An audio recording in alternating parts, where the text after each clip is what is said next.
Hello friends, I am Roshni और आप देख रहे हैं रोशनी भट्ट की channel the series of the वी सेकंड में आपका हार्दिक स्वागत है। The disorder study in this disorder studies of the series lecture में द वीडियो नंबर 2 में हम डिस्कस करने वाले हैं अस्थमा। ब्रोंकाइटिस की हमने बात कर ली फर्स्ट वीडियो लेक्चर में। ओके, अब आता है हमारे सामने अस्थमा। तो अस्थमा जो है वो भी एक एलर्जी के कारण होने वाला वन टाइप ऑफ डिसीज़ है। उसके बारे में हम डिटेल में स्टडी करेंगे। अस्थमा जो है वो आमतौर पर एलर्जन से होने वाला वन टाइप ऑफ डिसीज़ है। कोई केमिकल्स या फिर कोई पॉल्यूटेंट्स के कारण नहीं, लेकिन ख़ास तौर पर एलर्जन से होता है। वो हो सकता है डस्ट पार्टिकल्स या स्मोकिंग्स या फिर कोई फंजाई की एलर्जी से या फिर कोई पोलन की एलर्जी से या फिर कोई पेट्स के जो हेयर्स होते हैं उसकी एलर्जी के कारण भी अस्थमा हो सकता है। ओके,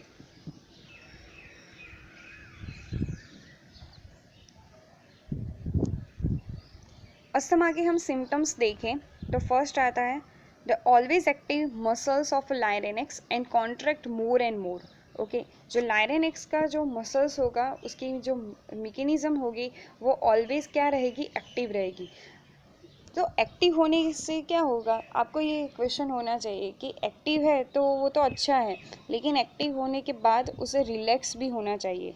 तो ये रिलैक्स नहीं होती, ऑलवेज एक्टिव रहती है, तो उसके कारण लायरेनेक्स में बहुत ही ज़्यादा कॉन्ट्रैक्शन होने लगता है और देन आफ्टर सांस लेने में दिक्कत होती है।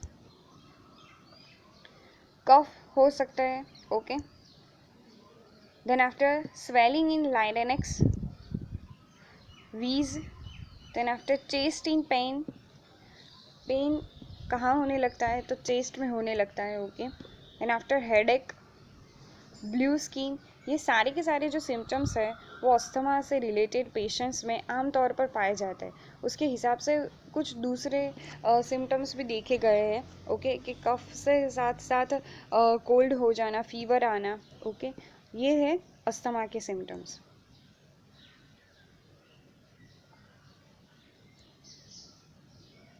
अस्थमा के पेशेंट को आमतौर पर जो डॉक्टर है वो सिट्रीजाइन जो है उस एंटीबायोटिक और एंटी एलर्जिक और एंटी हिस्टामाइन जो दवाएं होती है उसे प्रोवाइड करने का काम करते हैं। ओके, और ये सारी एंटीबायोटिक और एंटी एलर्जिक प्रोसेस तो आप कर ही रहे हो, लेकिन साथ ही साथ उस पर्सन को ये भी जानने को कहते हैं कि आपको किस टाइप की एलर्जी है, उस एलर्जन से आप दूर रहिए। ओके, लेकिन जो अगर एक्यूट है तो वो तुरंत ही क्या हो जाएगा, एंटी एलर्जिक और एंटी हिस्टामाइन दवा से दूर हो जाएगा। लेकिन क्रोनिक डिसीज़ हो गया है तो क्रोनिक डिसीज़ के कारण उसे क्या हो लेना पड़ता है, तो रेस्पिरेटरी पंप का यूज़ करना होता है। आपने यहाँ पर देखा उस टाइप का रेस्पिरेटरी पंप पेशेंट को ऑलवेज लेना होता है। ओके,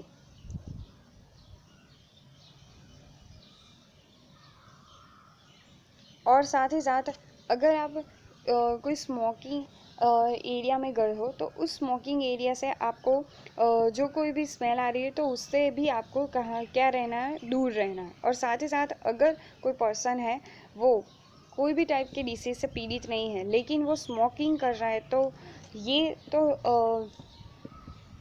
आगे चलकर क्या होगा, उसमें आगे चलकर अस्थमा या फिर ब्रोंकाइटिस या फिर लंग कैंसर भी हो सकता है। तो इस सारी चीज़ों से आपको क्या रहना है, दूर रहना होगा।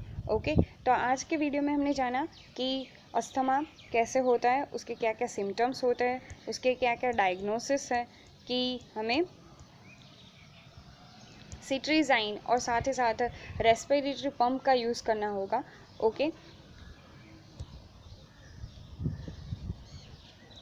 और इस टाइप्स के एलर्जन से क्या रहना होगा, दूर रहना होगा। ओके।